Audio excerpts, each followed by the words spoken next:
สบายดีทุกคนยินดีต้อนรับเข้าสู่ช่องสาวลาวจากภาคอีสานจังหวัดสกลนครอำเภอสองดาวเนาะทุกคนมื้อนี้มาพบเจอกันในวันที่31มีนาคม2568เนาะมื้อนี้ก็เป็นมื้อสุดท้ายของเดือนมีนาแล้วเนาะทุกคนเดี๋ยวมื้ออื่นก็จะต่อด้วยเดือนเมษาเนาะจะใกล้จะฮอดสงกรานต์แล้วแหละทุกคนมื้อนี้สลาวกลับมาเลี้ยงควายคือเก่าเนาะมากับลูกชายตอนนี้เวลา4 โมงเนาะ4 โมงเช้าลูกชายกำลังเคี่ยนควายเนาะกำลังเคี่ยนควายขึ้นไปเพราะว่ามาลามไว้ตั้งแต่6 โมงเนาะตอนนี้กะ4 โมงแล้วน่าจะหอดเวลาเคี่ยนแล้วแหละมื้อนี้แดดก็บ่ค่อยแห้งเนาะทุกคนเป็นแดดสลัวๆเนาะอากาศแบบครึมๆแน่แดดแน่ผสมกันไปเมื่อวานนี้ฝนตกอยู่เด้ออยู่บ้านเจ้าลาวทุกคนตกวังประมาณ1 ชั่วโมงนี่แหละเนาะแต่ว่ากระบอตกแหงดอกแต่ว่ากระพอให้ดินซุ่มอยู่เนาะหดหญ้าให้สาวลาวพร้อม เดี๋ยวสาวลาวจะให้เบิ้งเนาะทุกคนเบิ้งบรรยากาศแล้วก็เบิ้งลูกชายกำลังเคี่ยนน้องควายเนาะเละก็จังเปลี่ยนไหมลักเละว่าสันไปจ้องหน้ากันเฮ็ดหยังพอดีลูกชายปิดเทอมแล้วเนาะทุกคนก็เลยมาซอยเลี้ยงควายซอยอีก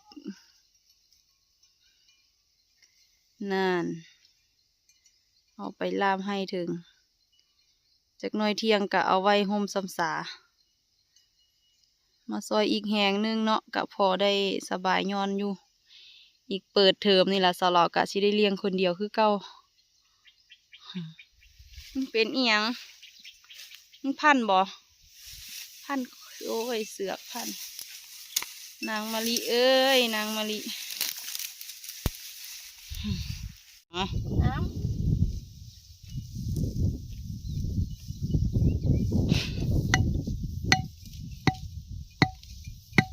ใส่ว่าตอกลงทางหันมันสีอันนี้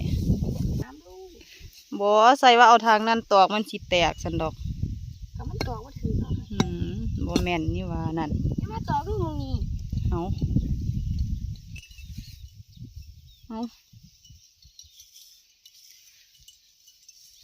หยอกแต่อีควัน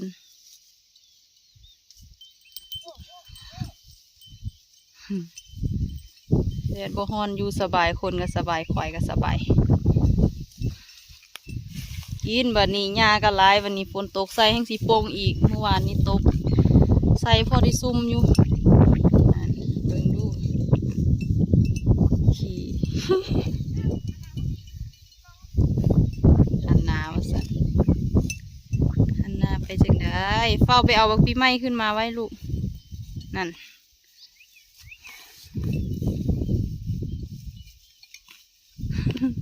นะเล็มยาเก่งแล้วเด้อน้องขวัญ2 เดือนกว่าเอาลองขึ้นดูขึ้นขี่มันดูนี่ขี่บ่โอ้แข็งแห้งแถวว่าเอามันคือบ่แลนมันเคยแล้วบ่มันเคยสิ้นแล้วเริ่มจะดึงแล้ว เริ่มลืงแล้วติเอากินยาบัดนี้ มาไทยผู้ไทย เห็นคือเก่านั่นละ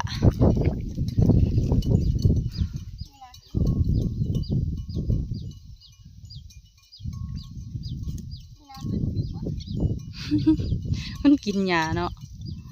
กินหญ้ามันกินเป็นเวลาหอดเวลามันให้กินมันบ่ได้ให้กินแบบอันนี้เลอะเทอะนั่นไปบัดนี้ไปนอนเล่นเกมอยู่เฮือนพุ่นเดี๋ยวแม่สิไปหานอเหลาก่อนหานอเหลาหาขุดกุดจีไปแกงใส่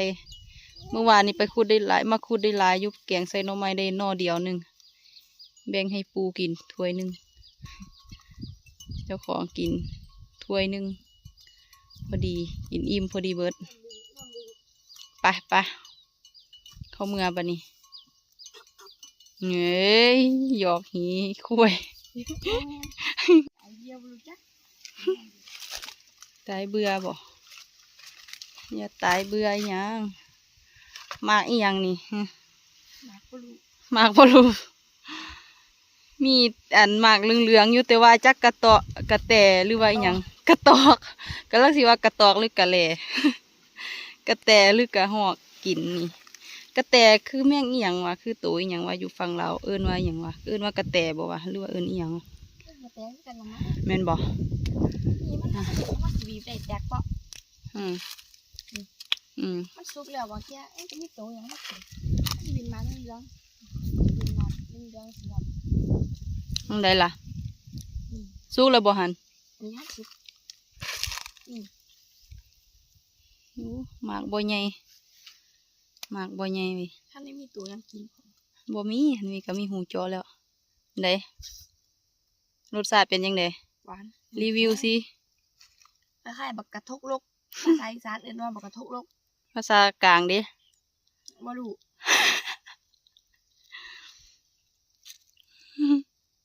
ภาษากลางหมากอีหยังอ่ะกระทกโลกสวรส หมากสวรสสัวสิคิดออก บักกระทกลก มูแต่จักแต่มากระทกโลกอยู่บ้านเอิ้นหมากนอดหมากนอด อยู่นี่เอิ้นกระทกโลกอยู่กลางเอิ้นสวรส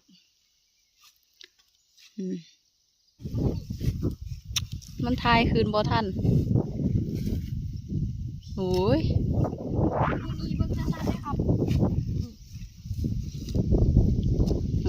ไปมันหมุนนั่นแหละเมื่อหานอนเล่นโทรศัพท์เล่นเกม จักหน่อยกะ เอามาเข้าห่มรถ5 โมง 6 เที่ยงน่ะล่ะเฮ็ดไปทั่วเดี๋ยวก็ถือไม้เสียบเขาเมื่อละเบิ่งรถเพิ่นแต่งว่าสัน บ่ได้ไต่บ่ได้แต่งตำรวจสิจับ มาจับรถอยู่บ้านทุ่งสวรรค์นี่แหละหลานพ่อใหญ่บ้านมาจับเอาซื้อว่าธนพัฒน์ ถ้าพากันก่อน ซื้อเล่นว่าซื้อนอน ซื้อร้อน บ่ซื้อเล่นออสการ์ บ่แม่นออสการ์ชื่อว่าออสการ์ ออสโว้ย เอาซะเอง ออสการ์ ไปเขาเมื่อทุกคนตอนนี้ก็มาหอดเที่ยงนาแล้วเนาะก็มาเอามีด มาเอามีดกับขากล้อง แล้วก็มาเอาเสียมเนาะสิไปหากุดจี้แล้วก็สิไปหาเอานอเราเนาะทุกคนอ่ะว่าแล้วก็ไปตอนนี้ลูกชายก็เข้าไปในบ้านแล้วเนาะไปอยู่เฮือนท่าเดี๋ยวเที่ยงลูกชายยังสิมาหับเขาเมื่อกินข้าวไปนี่ทุกคนกล่องหนึงเนาะแล้วก็มีไปเรื่อยๆเนาะทุกคนทุกคนคุณขึ้นไปถึงคุณเนาะนี่อุปกรณ์มาเอามีดเอาขากล้องมาอ่ะเดี๋ยวขุดก่อนเนาะ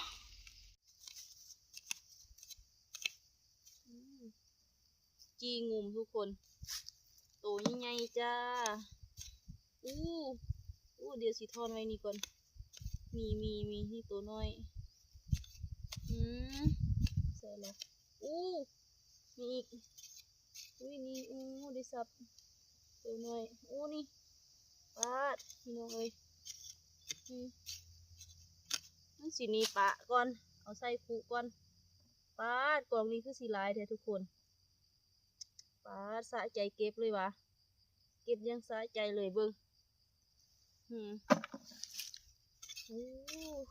คักอยากได้แบบนี้อีกจาก2 กล่องอันนี้ซับเปลือกได้ซับเดียวเลยมันเป็นยังเอาได้ทุกตัวนี่ตัวหนึ่งสิมีปะแล้วเอาไว้ก่อนเอาไว้ในถังก่อนเด้อสิดูดนี้เห็นยังเนาะคนหายากหาสัวสิเห็นป้าได้กำมักไงแล้วเด้นี่เครื่องกล่องนึงคนนี่กองเดียวได้ซ้ำนี่ได้เท่านี้ คุณนะบาดก็ได้หลายอยู่ได้ล่ะเนาะกองเดียวได้ซ้ำนี่ก็เอาไปหาตื้มอีกจักหน้อยเนาะทุกคน สะอ่อนทุกคนอยู่นี่มีแต่กุดจีไงก็เลยสิทายให้เบิ่งกุดจีมีแต่กุดจีงูตัวใหญ่ๆเนาะนี่หลายอยู่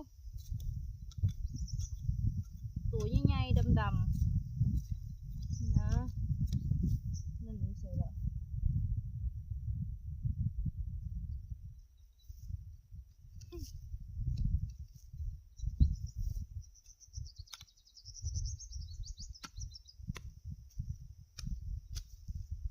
ก้นอยากๆหน่อยนึงเพราะว่ามันเป็นอันนี้นี่ตัวใหญ่สันนี่ไหมตาสะอ่อนบ่อยู่นี่อยู่ป่ายางบ่ค่อยมีเนาะทุกคนอยู่ป่ายางมีแต่ตัวน้อยนี่มีแต่ตัวใหญ่ๆอยู่นี่หลายครั้งแล้วโอ้ยมาถือไปเด้อค่อยสิแลอันนี้สำหรับก้น2 กองเนาะได้ซ้ำนี่แล้วอีกสำหรับสิก้นอีก2 กองนี้สุดท้ายเนาะ2 กองสุดท้ายแล้วสำหรับจะไปเอานอเหลาเนาะทุกคนนี่ก้น2 กองนี่ตึมนี่แล้วก็พอแล้วเนาะนี่ก็หลายแล้วเนาะทุกคนตอนนี้กะเวลา4 โมงแรงแล้วเนาะหลังจากที่สเราเอาน้องควายไปเข้าห้มเนาะทุกคนเข้าห้มสเรากะเข้าเมือหากินข้าวอาบน้ำเนาะพักผ่อนตอนนี้กะพากันออกมาบ่าย3 โมงนี่แหละออกมาเอาน้องควายออกจากห้มเนาะเอาออกจากห้มมากับลูกชายคือเก่าเลยมากับน้องออดก้าแล้วกะเอาตอกลักแล้วเนาะลูกชายกะเข้าไปเมื่อเข้าไปดอกลงไปหาเถียงนาเนาะสเรากะจะมาเอานออันนี้แหละนออีหยังเนาะนอเหลาเนาะนอเหลาตอนนี้ก็อยู่ป่านอเหลานี่แหละทุกคนมาหอดแล้วเรียบร้อยเนาะเอาเดี๋ยวเราจะกลับกล้องให้เบิ่งเนาะว่านอเราเป็นจังไดเอาแบบใดเนาะทุกคนกินแซ่บคือกันเด้อบ่เชื่อลองเอาไปแกงเบิ่งกะต้มน้ำเดียวแกงคือจังยอดอ้อยเลยเนาะทุกคนเฮ็ดทุกอย่างคือยอดอ้อยเลยเนาะก็มีรสชาติแบบส้มๆคือจังยอดอ้อยคือกันเนาะไปเดี๋ยวเราจะกลับกล้องให้เบิ่งนี่ทุกคนนี่นอ 1เนาะอยู่ในสุ่มนั่นแหละหุ่นสลอกำลังจะเอาบ่ได้ใส่ถุงมือมาทุกคนเอ้ยย่านมือสิบาดเมิดเนาะหุ่นแดดซองหุ่นละเดี๋ยวสลอเขาตัวเอา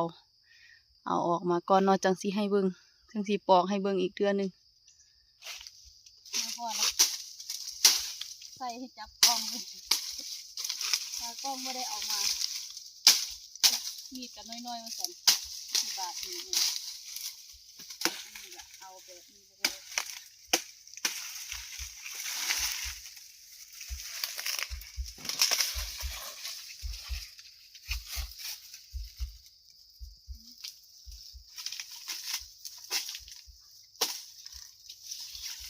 ใส่ปอกเอาก้น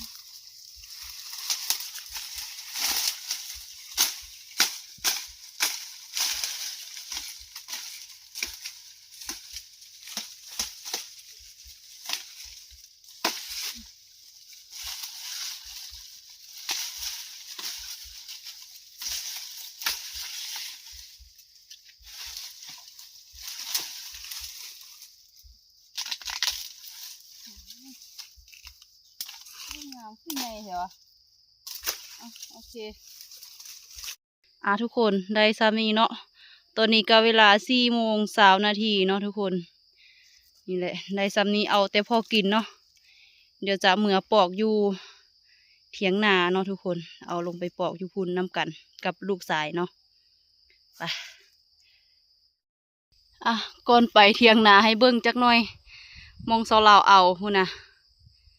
ป้า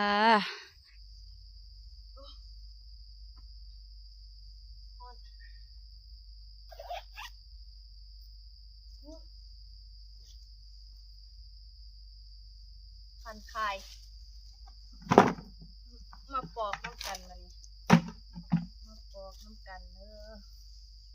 ยาวว่าสันมีแต่อันงาม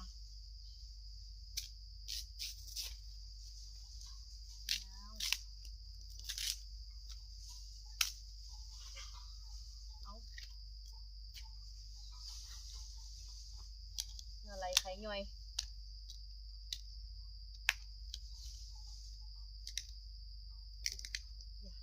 อย่าหักเด้อ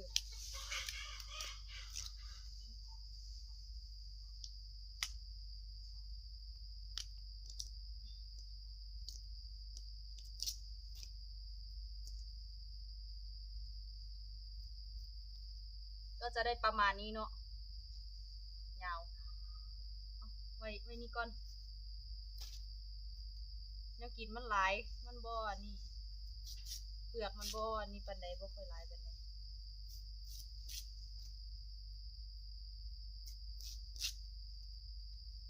อุ้ย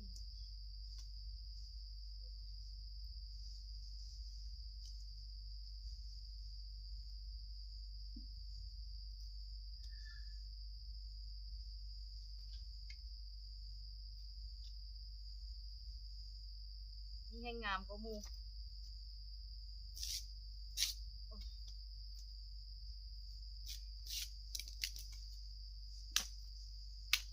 เด้ยาวว่าสั่นออกมาตัดให้มันสั้นๆ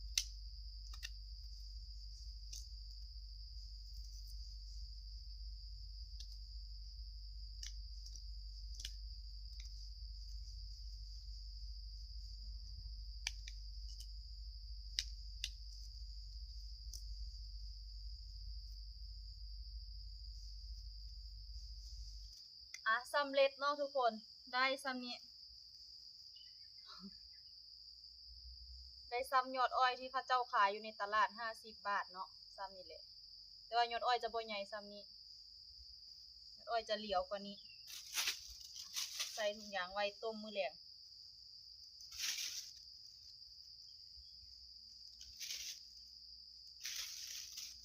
เบิ่งแนวกินเบิ่งเปลือกกาบหนาเนาะทุกคนกาบกันหนาคือจังกาบอ้อยนั่นแหละเอาไว้ก่อน